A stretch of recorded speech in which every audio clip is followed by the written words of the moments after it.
Welcome viewers. This is Literary Goa, the program that looks at books, authors from and about Goa. And today we have with us Anita Pinto, someone who's done a lot of work on writing for children. Anita, I think you have the distinction of having your book translated into 3 languages, from English into 3 others. So Yes. that's quite unique. Tell us about SPMI. I did think it was unique, really, because I first wrote SP Mai.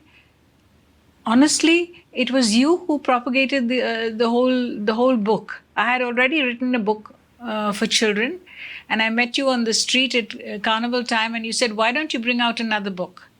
And I had already written these stories, and I was very fascinated by the names in Goa, especially when I read the obituary column.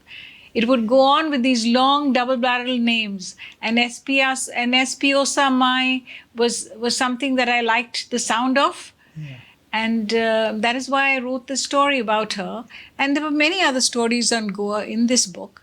Actually, to start at the beginning, because the viewer might not know exactly what we are talking about, and it wouldn't be fair for me to take credit in any way for bringing out this book, but my kids enjoyed it immensely. And I remember feeling that we need more of these stories set in Goa, written locally. And I really liked, what I liked about your book is it's set in different parts of the state, among different social classes, different religious groups, different social groups. And the stories are very charming, things that kids can identify with. So you're saying that you have been inspired to write this book as it is because of the names that you came across? No, not really. Okay. I think I was inspired by Goa all around, with people, with children, and this book I really I focused mainly on things that people had disadvantages for. Like The SP Mai is a person who is very heavy, suffering from obesity. Suffering from obesity, that's right.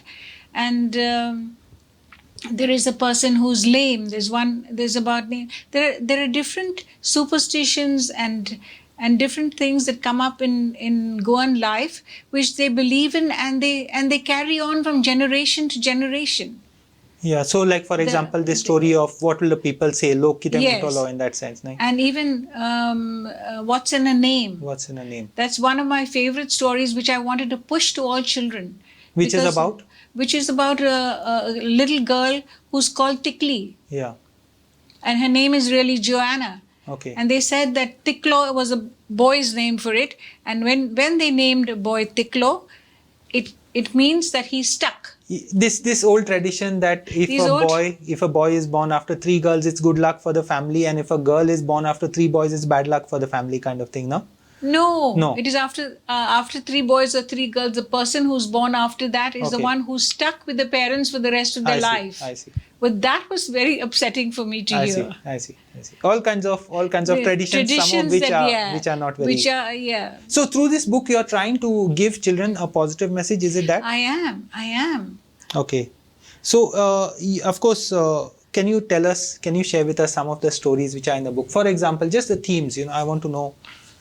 Yeah, SP Mai is about a woman who is rather stout, and she gets stuck. So I bring humor into the whole story, so that she can, so the child can laugh and appreciate the story. At the same time, realize that they can help someone in such a situation. So SP Mai is coming down from Bombay, and she gets stuck while she's trying to get out of the auto rickshaw. And then the children in the story, they actually help her to overcome her problem with overweight, and they encourage her to get along. And they stop laughing at her, and they encourage her to go on a diet, to eat pois. And that is how the SP Mai goes on. Then Fix It Farida is about a girl who is like a boy, because she wants to fix everything, and they think that it's a job only for a boy. But no, she wants to fix everything till she realizes she cannot fix her dog when it breaks its leg, and she has to go to the vet. So it tells you a little bit about different professions. So you're going against a gender stereotype in that particular story. And then of course there is this Kankona story about the floods which had actually happened in that time. Yes, it was after the tsunami. Yeah. at Kanakona. Yeah. And how they lost everything and they built their own library by putting Yeah. up a concert. So it is part true and part fictional, in the sense that the true part is that the floods Yes. happened. Yes. And the fictional part is that these children get together and try to rebuild their school, and Yeah. So you're giving a positive story there also. And who put, mommy, who put the baby in your tummy? Telling them a little bit about pregnancy Yeah. and teaching them something. At a age that the children can understand. Yes. And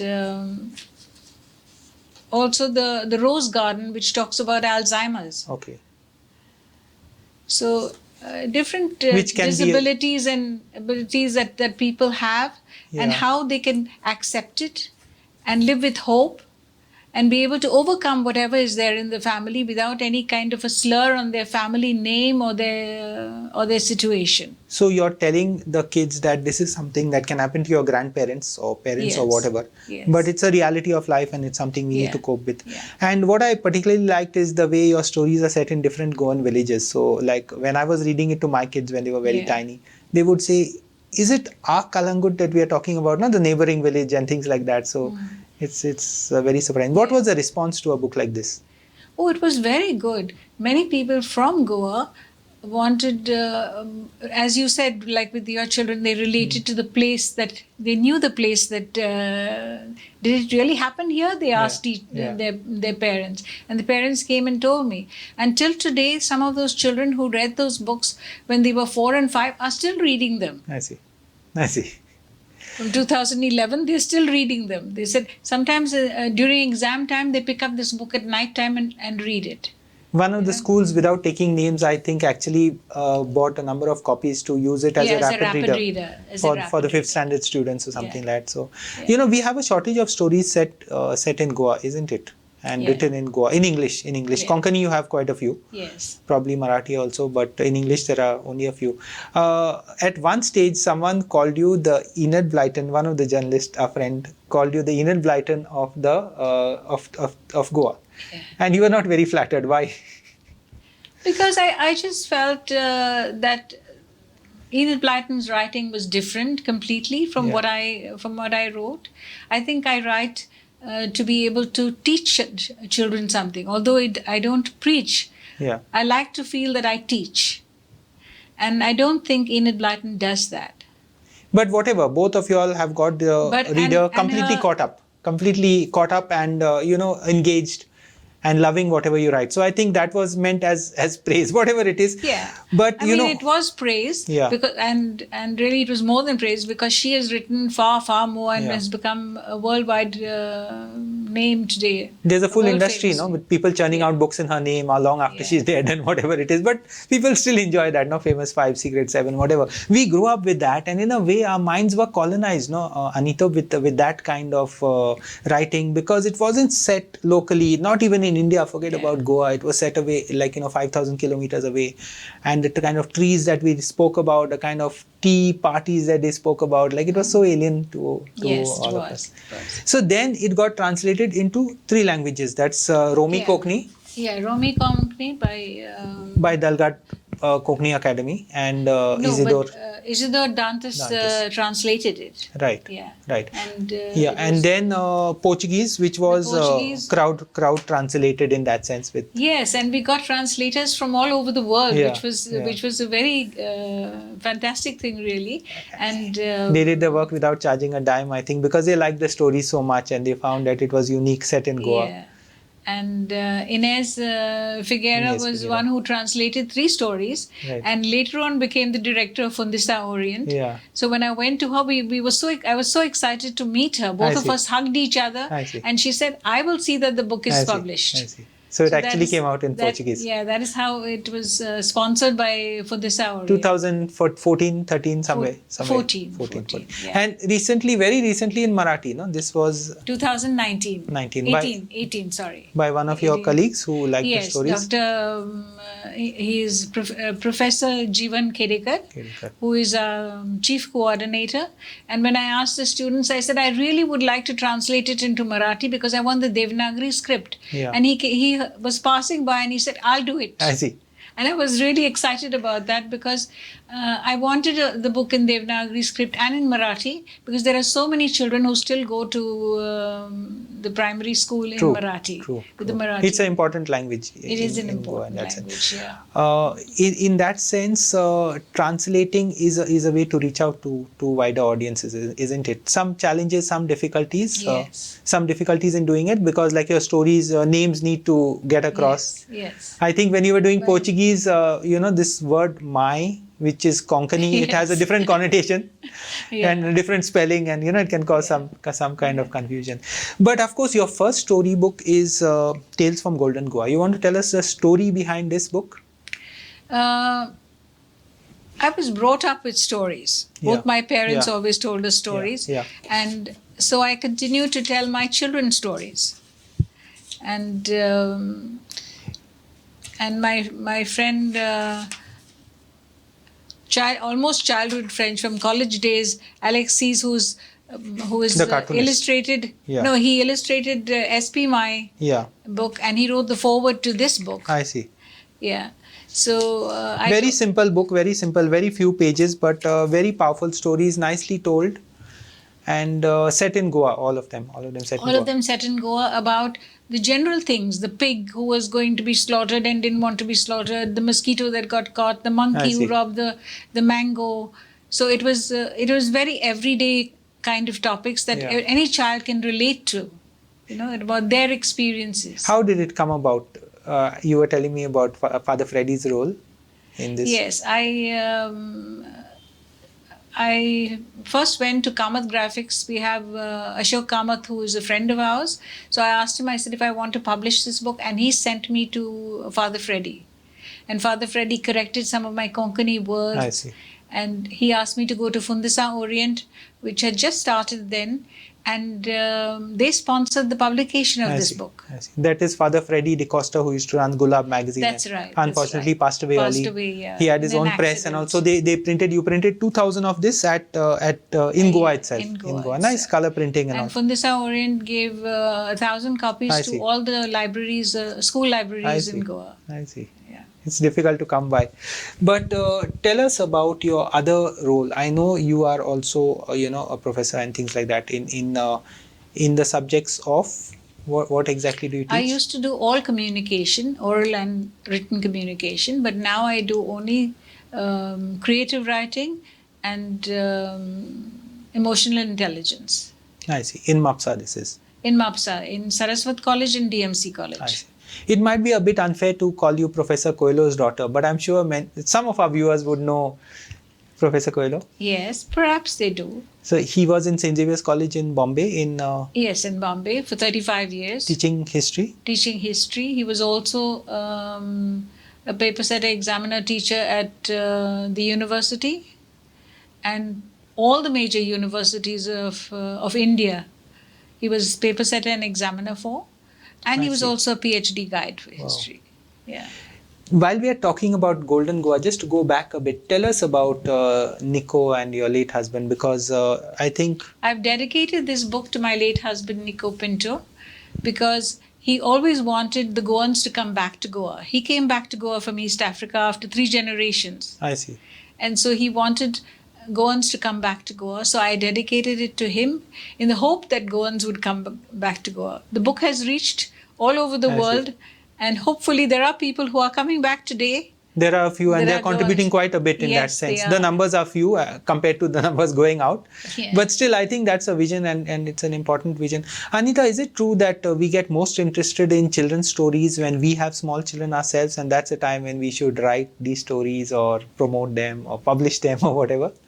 I can't say if one gets most interested in it at that time, but one creates the stories. And I noticed that parents today, young parents today, are very eager to read to their children and for them to read. So they're constantly looking for children's books, newer books, and there are books today that have gone way off the story level. If you read Wimpy Kid's Diary and in what sense? Way off in the sense? They're not stories. Oh, I see. it's like a child actually writing and telling you about how they're being teased in class, or how they're being doing things, or the dog diaries where everybody's a dog, I see. or somebody is a dog, and somehow I cannot accept them as stories, but that's what children want to read today, and I think they have to go through a process of reading to be able to appreciate their own kind of reading. That is what we were taught as children. My father, even as we were growing up, he never ever told us, don't read this book or don't read that book. Yeah. We brought all kinds of books into the house from the libraries, and he let us read it. He would always look at it. Sometimes maybe he would even frown, but he would never say anything. He believed that we would make our own judgments. Do you think we have enough writers for children in Goa, in English in particular? In Goa, no. No. How do we change that? I think we have to have more competitions for people to write for children. Like how Fundisa Orient has this short story competition, but there are no competitions for children. Specifically for children, no? Specifically for Konkani, they've done quite a bit. They even had this Konkani magazine, no? Rajaunzani Burgi and things like that. But I think we are lagging behind. And I think honestly that people should stop giving trophies and cups. The child appreciates it for a little while and then it stays in a cupboard and then it's thrown from one corner to the other. Perhaps giving them a scholarship for something or cash prize would be more valuable than the trophies and cups. Even books for that matter. Though Even books. It might seem like a self-serving argument because both of us are connected to the field, but I've seen books like 30, 40 years later, they still, and they still keep it because with pride. It's written inside, their name is written inside. Which brings us to the next part of your next avatar, which is as a teacher of Allocution and public speaking and creative writing. Tell us about these two books, both published by Better Yourself Books. So I used to train my children for Allocution and they used to win the prizes. I see. So when I went to Bombay for a few years, I trained... there were many people who came and asked whether I trained. So I started with St. Stanislaus School in Bandra, then St. Anne's in Pali, Bandra. And I had many children from private schools who came and I trained a lot of them. And then they said, and I thought that what they spoke on sometimes was not meant for a child. They talked on divorce and they talked on garbage pollution and heavy material. So I decided to have topics that were very simple, like I like being a boy. And for a girl? No, for a boy. For a boy. Sorry. I thought you were just, No, and different topics that, like if I were Prime Minister of India, was a very common topic. Wow. But it was always played hackneyed. up very, very hackneyed. So I made it funny. I see. How? By telling people about all the fun things I would do, like I would have no homework and from a child's point of view. So they appreciated it, and people would laugh and they would get prizes. I see. And that is why I started writing. The topics are very challenging, no? Yeah. I mean, getting the right topic for a kid. It can be a mundane topic. Yeah. But if you twist it and you give it some sense of humor, it becomes better. So that is how I wrote all these pieces, and I went to Better Yourself Books, and he said, I said, these are very topical subjects. So you can't take 6 months to let me know whether you're going to publish it or not. This was my first book. Yeah. So he said, will you give me a month? And he was Father Joseph Tenasseral, who had just come from America doing his PhD in mass media. So I said, yes, of course. And the next day he called me up and he said, we'll publish it. Wow. Yeah. And I'm sure it got a wide audience, being Bombay and being Better Yourself Yes, Books. it's sold over 15,000 Really? copies. Wow. Yeah, it's gone into 7 prints. I see. Which brings us to Mother Mary Poems. Yeah. Mother Mary Poems by Anita Pinto. Very small book, very neatly crafted. Made where? It's almost made in Bangalore. Got this handmade design. It is handmade. This is totally handmade. It's made by a niece of mine called Jenny Pinto. She studied design of books. I see. How to really? Yes, she's traveled all over the world studying that. Oh wow! And Justine Lobo, the artist, did the illustrations. And the story behind the book itself is is a miraculous story, since we are talking on a channel that believes in miracles. I wrote it after a high fever. I just woke up one day after the fever and I wrote all the poems. Really? Yeah. Inspired. Yeah. I just wrote them. I see. And then I closed the book and I forgot about it for several years. Yeah. And one day, soon after my husband died, somebody came to me and gave me a book on Mother Mary, and they said, you must read this prayer book every day. There's a date. I was not into reading a prayer book every day. I read the Bible. So I picked it up, and the first page it said was, this, you must write. So I looked at it again. I read it thrice. I said, how can Mother Mary tell everybody to write? You know? And after a few days, I picked up the book again on another page, and again it said, write. And I went to bed that night, and I woke up and I said, but I have written. I see. I have written these poems which I had forgotten about. So I found this artist, and he, Justin Lobo, I went to him, I told him about the book.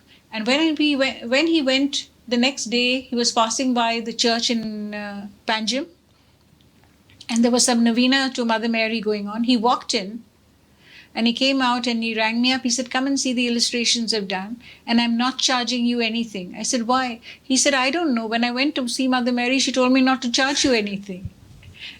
All the entire book, my niece who did it, I see, gave me all the handmade paper for free. Wow. All the printing was done for free. I see.